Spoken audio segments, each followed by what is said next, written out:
ದೆಹಲಿಗೆ ಶಿಫ್ಟ್ ಆಯಿತು ಕೈ ನಾಯಕರ ಕದನ ಕೌತುಕ.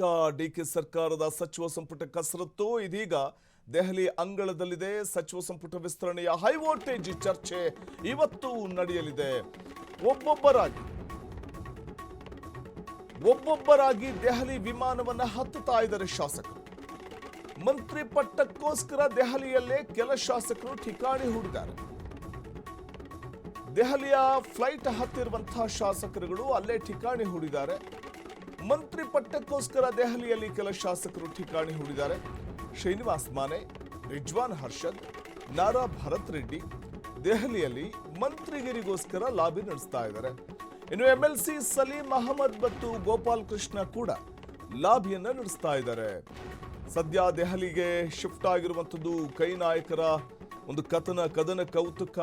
ಅದರಲ್ಲೂ ಸಂಪುಟ ರಚನೆ, ಎರಡನೇ ಹಂತದ ಸಂಪುಟ ರಚನೆಯ ಚರ್ಚೆಗಳು ಇದೀಗ ಮತ್ತೆ ಮುನ್ನೆಲೆಗೆ ಬರ್ತಾ ಇದೆ. ರಾಜ್ಯಸಭಾ ಚುನಾವಣೆ, ಪರಿಷತ್ ಚುನಾವಣೆಯ ನಂತರದಲ್ಲಿ ಸಂಪುಟ ಎರಡನೇ ಹಂತದಲ್ಲಿ 20 ಸಚಿವರನ್ನ, ಇನ್ನುಳಿದ 20 ಸಚಿವರ ಭರ್ತಿಯ ಪ್ರಕ್ರಿಯೆ ನಡೆಯುತ್ತೆ ಅಂತ ಹೈಕಮಾಂಡ್ ಕೂಡ ಹೇಳಿದೆ, ಮುಖ್ಯಮಂತ್ರಿಗಳು ಕೂಡ ಹೇಳಿದ್ರು. ಆದರೆ ಇದರ ನಡುವೆ ಇನ್ನೂ ರಾಜ್ಯಸಭಾ ಚುನಾವಣೆ 18ನೇ ತಾರೀಕಿದೆ. ಆದರೂ ಈ ಸಂದರ್ಭದಲ್ಲಿ ಈಗಿನಿಂದಲೇ ಒಂದು ಕಡೆ ಲಾಬಿ ನಡೀತಾ ಇದೆ. ಹಲವು ಶಾಸಕರು ಕ್ಯಾಬಿನೆಟ್ನಲ್ಲಿ ತಾವು ಸ್ಥಾನವನ್ನು ಗಿಟ್ಟಿಸಿಕೊಳ್ಬೇಕು ಅನ್ನುವಂಥ ಕಾರಣಕ್ಕೆ ಹೈಕಮಾಂಡ್ ನಾಯಕರ ಮೇಲೆ ಒತ್ತಡ ಹೇರುವಂಥ ಒಂದು ಪ್ರಯತ್ನಕ್ಕೆ ಮುಂದಾಗಿದ್ದು ದೆಹಲಿಯಲ್ಲೇ ಠಿಕಾಣಿ ಹೂಡಿದ್ದಾರೆ.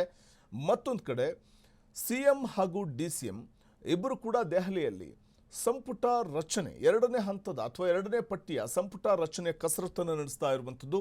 ಇನ್ನು 20 ಸಚಿವರು ಭರ್ತಿ ಆಗಬೇಕಿದೆ ಕ್ಯಾಬಿನೆಟ್ನಲ್ಲಿ.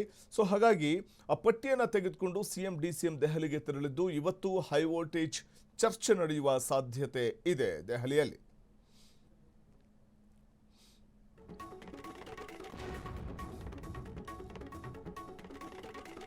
ಸದ್ಯ ದೆಹಲಿಯಲ್ಲಿರೋ ಸಿಎಂ ಡಿಸಿಎಂ ದೆಹಲಿಯಲ್ಲೇ ಕೆಲ ಶಾಸಕರು ಮುಖ್ಯಮಂತ್ರಿಗಳನ್ನ ಭೇಟಿಯಾಗಲಿದ್ದಾರೆ. ಇವತ್ತು ಸಹ ಕೆಲ ಶಾಸಕರು ದೆಹಲಿಗೆ ತೆರಳುವ ಸಾಧ್ಯತೆ ಇದೆ. ನಾಳೆ ಶಾಸಕ ಅಶೋಕ್ ಪಟ್ಟಣ್ ಟೀಮ್ ಕೂಡ ದೆಹಲಿಗೆ ತೆರಳುವ ಸಾಧ್ಯತೆ ಇದೆ. 20ಕ್ಕೂ ಅಧಿಕ ಶಾಸಕರು ದೆಹಲಿಯಲ್ಲಿ ಮಂತ್ರಿಗಿರಿಗೋಸ್ಕರ ಲಾಬಿಯನ್ನ ನಡೆಸಲಿದ್ದು ಯಾರಿಗೆ ಸಿಗಲಿದೆ ಮಂತ್ರಿ ಭಾಗ್ಯ ಅನ್ನುವಂಥ ಕುತೂಹಲ ಇದೆ. ಸದ್ಯ ದೆಹಲಿಯಲ್ಲಿದ್ದಾರೆ ಮುಖ್ಯಮಂತ್ರಿ ಮತ್ತು ಉಪಮುಖ್ಯಮಂತ್ರಿ. ಕೆಲ ಶಾಸಕರು ದೆಹಲಿಯಲ್ಲೇ ಮುಖ್ಯಮಂತ್ರಿಗಳನ್ನ ಭೇಟಿ ಮಾಡಲಿದ್ದಾರೆ. ಮತ್ತು ಇವತ್ತು ಕೂಡ ಕೆಲ ಶಾಸಕರು ದೆಹಲಿಗೆ ತೆರಳುವ ಸಾಧ್ಯತೆ ಇದೆ. ಇನ್ನು ಉಳಿದಿರುವಂಥ 20 ಸ್ಥಾನಗಳು ಭರ್ತಿ ಆಗಬೇಕಿದೆ. ಕ್ಯಾಬಿನೆಟ್ನಲ್ಲಿ 20 ಸಚಿವ ಸ್ಥಾನಗಳು ಭರ್ತಿ ಆಗಬೇಕಿದೆ. ಆದರೆ ಲಾಬಿ ನಡೆಸ್ತಾ ಇರುವಂಥವರು 40ಕ್ಕೂ ಹೆಚ್ಚು ಮಂದಿ ಲಾಬಿ ನಡೆಸ್ತಾ ಇರೋದ್ರಿಂದಾಗಿ ಅಂದರೆ ಪೈಪೋಟಿ ಅಂತೂ ತೀವ್ರವಾಗಿದೆ.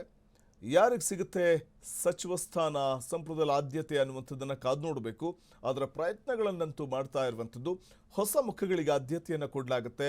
ಹಿರಿಯರ ಅನುಭವ ಮತ್ತು ಹೊಸ ಮುಖಗಳಿಗೆ ಆದ್ಯತೆ ಕೊಡಲಾಗುತ್ತೆ ಅನ್ನೋದಾದರೆ ಯಾರಿಗೆಲ್ಲ ಅವಕಾಶ ಸಿಗಬಹುದು, ಆ ಹೊಸ ಮುಖಗಳು ಯಾರ್ಯಾರು ಇರ್ತಾರೆ, ಈ ಕುತೂಹಲ ಇದೆ. ಎರಡನೇ ಪಟ್ಟಿ ಈ 20 ಸ್ಥಾನಗಳನ್ನೂ ಕೂಡ ಎರಡನೇ ಹಂತದಲ್ಲಿ ಭರ್ತಿ ಮಾಡಲಾಗುತ್ತಾ ಅಥವಾ 4-5 ಸ್ಥಾನಗಳನ್ನು ಹಾಗೆ ಬಿಟ್ಕೊಂಡು ಅಥವಾ ಕಾಯ್ದಿರಿಸ್ಕೊಂಡು ಒಂದು 15 ಸ್ಥಾನಗಳನ್ನೇನಾದರೂ ಭರ್ತಿ ಮಾಡ್ತಾರಾ ಅಥವಾ 20ಕ್ಕೆ 20 ಸ್ಥಾನಗಳು ಕೂಡ ಎರಡನೇ ಪಟ್ಟಿಯಲ್ಲೇ ಭರ್ತಿ ಆಗುತ್ತಾ, ಅಂದರೆ ಆ ಹೆಸರುಗಳು ಫೈನಲ್ ಆಗುತ್ತಾ ಅನ್ನುವಂಥದ್ದನ್ನು ಕಾದು ನೋಡಬೇಕಿದೆ.